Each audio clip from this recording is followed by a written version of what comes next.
Hi, my name is Erica Follick, Financial Aid Advisor with Stony Brook University. I'm going to talk about steps in submitting the FAFSA. Before you can fill out the FAFSA, you do need to create a FSA ID or Federal Student Aid ID. These can be created on studentaid.gov. Each student and each parent does need one to be able to sign the FAFSA and submit some other documents that are needed. If you as a parent already have one for one student, you do not need to create a second one. Students and parents should not use the same email address, and students should not use an email address from their high school that they might not have access to after they graduate. The FAFSA comes out every October 1st.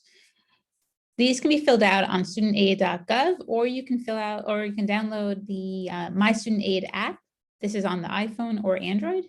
It will be helpful to you to have your 1040s and W-2s nearby and information you might have on stocks and bonds and other investments. You will need that to fill out the FAFSA. For the 22-23 academic year, the information you need is from 2020. FAFSA always goes 2 years behind. On FAFSA, there is a parent section and a student section. Make sure you keep that information separate. It's pretty clear on there who's who, so make sure you do that correctly.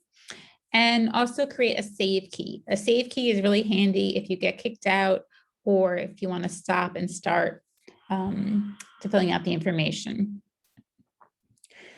You will have the option to add 10 schools on the FAFSA. FAFSA will also have you put in what your housing preference would be when you go to those schools, whether you're going to be on campus, off campus in an apartment, or at home commuting and living with your parents.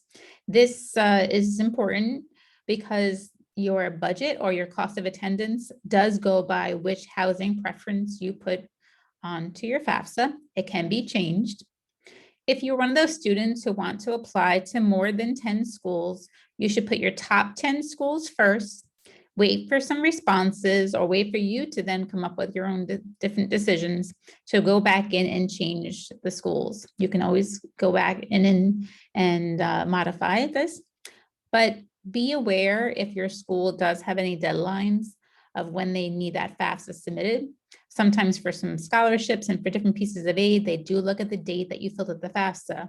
Here at Stony Brook, we don't have a deadline date, but we do have a few pieces of financial aid that are given out on a first come, first served basis based on the date that you submitted the FAFSA. FAFSA is very clear on who can be considered a dependent student versus an independent student. I often have a lot of people surprised when I tell them that for FAFSA purposes, students are considered dependent until they're 24 years old, unless they have a special circumstance. If you're in a master's program, even if you're under 24, you're automatically considered independent. And if you're in military, you also can be considered independent. If you're really not sure of your status, talk to us. We can help you figure that out. And the other piece, little tidbit, is that you are considered a dependent student, even if you live on your own, and even if you support yourself, and if your parents tell you they're not going to help you pay for college. If you're under 24 and don't have a special circumstance, you still will need your parents' information, but they're not obligated to pay. FAFSA gives you the option of doing what they call the IRS Data Retrieval.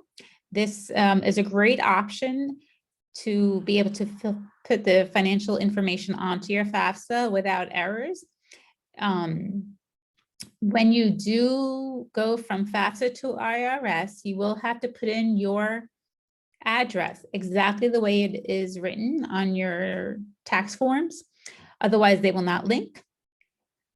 And when you are brought back to FAFSA after the IRS page, any numbers that you did see there will be masked for your security. After you put in all this information, you get to sign and submit your FAFSA. You're almost done. After the submission, you should receive an email and you know that it went through, and you're going to receive a SAR or a student aid report. You can review that information and figure out whether you need to correct anything. For you New York State residents who are going to a school in New York, be aware that after this page, there will be a link for TAP. And if you don't follow this link, you will have to wait a few days to apply for TAP. And if you are applying for, if you're a parent doing a FAFSA for more than one student, you will be able to link the information so you won't have to rewrite it for everybody. And now you get to wait and see what the schools respond with and whether they need anything from you. So you're done. Congratulations.